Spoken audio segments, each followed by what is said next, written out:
While it's still up in the air when exactly we'll get a proper Batman for James Gunn's DCU, you might be surprised to find out that he's been quietly setting up Gotham City already, making that eventual debut nice and prepped for the big day. Anyway, let's do this in order of project release date. So that has us starting with the first official slice of media for the Gunverse, Creature Commandos. We could argue about the Flash or Blue Beetle being canon or not, but screw all that noise. The DCU starts with Creature Commandos, gosh darn it. The first major reference is through Cersei's vision of the future in Episode 4, where we see Batman's corpse displayed amongst other heroes, including Superman. Of course, since it's a vision of the future, it really doesn't tell us anything other than that Batman will indeed exist at some point. Batman rogue Clayface shows up in Episode 5, where he's taken the form of Dr. Isla McPherson and has a pretty gnarly fight with Rick Flag and Frankenstein, the latter of whom seemingly kills this shape-shifting baddie through the magic of electricity. Whether or not this will play into the upcoming Clayface movie is anyone's guess, though I'm willing to bet it won't. However, it does at least suggest that the DCU Batman has already faced some of his more outlandish foes. Episode 6 features mobster Rupert Thorne, an enemy of Batman who originated in the comics but is perhaps best known for his role in Batman the Animated Series. He's also promptly killed off by Dr. Phosphorus, who is himself best known as being a Batman villain. This leads us, of course, to the biggest surprise of Creature Commandos, the moment when Batman just straight up shows himself. Sure, he's in silhouette and it's animated, but still, being part of the show means it's a canon appearance and that Batman is already out there, established and fighting crime. Not a huge deal, but cool to keep in mind nonetheless.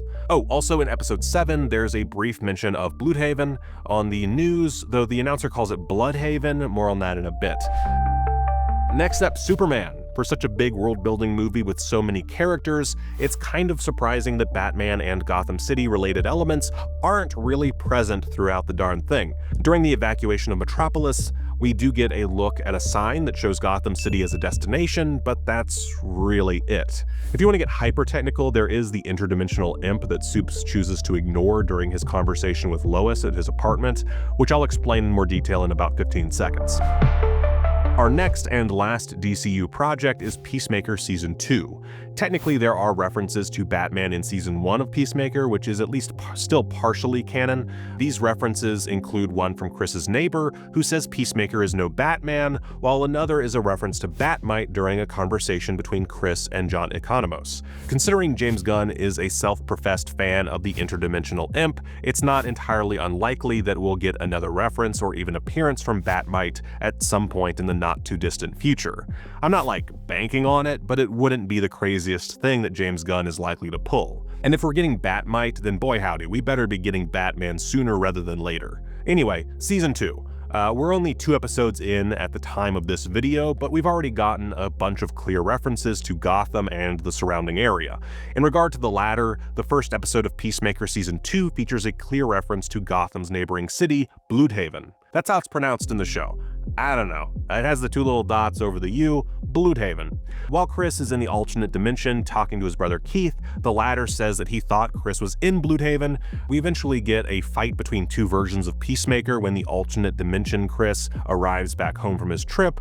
I'd be curious to know what his preferred method of transportation is, since Peacemaker takes place in Washington State, meaning that it's across the country from Bludhaven, which is canonically located on the East Coast, near Gotham City. I guess it is possible that Peacemaker's home in the alternate dimension is on the East Coast. I hadn't thought about that. I'm gonna be honest with you.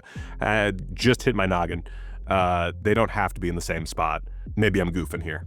Anyway, for those unaware, in the comics, Bludhaven was the home base for Nightwing for a long period of time. It's located somewhere between Gotham City and Atlantic City, but of course, comics being comics, its exact location isn't really pinned down definitively.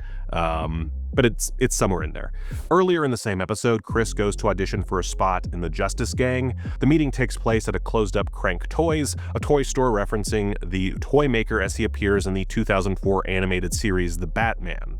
The founder of Crank Toys in that show is Cosmo Crank. In the live-action show Gotham, he would also be portrayed this time as the son of Griffin Crank, an assassin who used the moniker of Toymaker. As of now, those are the only 2 shows that Crank has appeared in, making this reference appearance kind of a deep cut. After all, you kind of expect nods to the comics, not so much to two less popular TV series. So, no disrespect to Gotham, though. That show ruled. When Chris is actually going into the building, we get a brief cameo from White Rabbit, a villain best known for, you guessed it, being based in Gotham City. Real name Jaina Hudson, she's a socialite who moonlights as the bunny-eared criminal, and is not to be confused with Marvel's Dr. Lorena Dodson, another wealthy woman who also goes by the White Rabbit moniker, and whose history is a little more developed than the far lesser-known Batman villain, who only first appeared in 2011, while the Marvel version has been around since 1983. Now, this may all seem like perfunctory nonsense unrelated to the video at hand, but, well, it helped my word count, so here we are.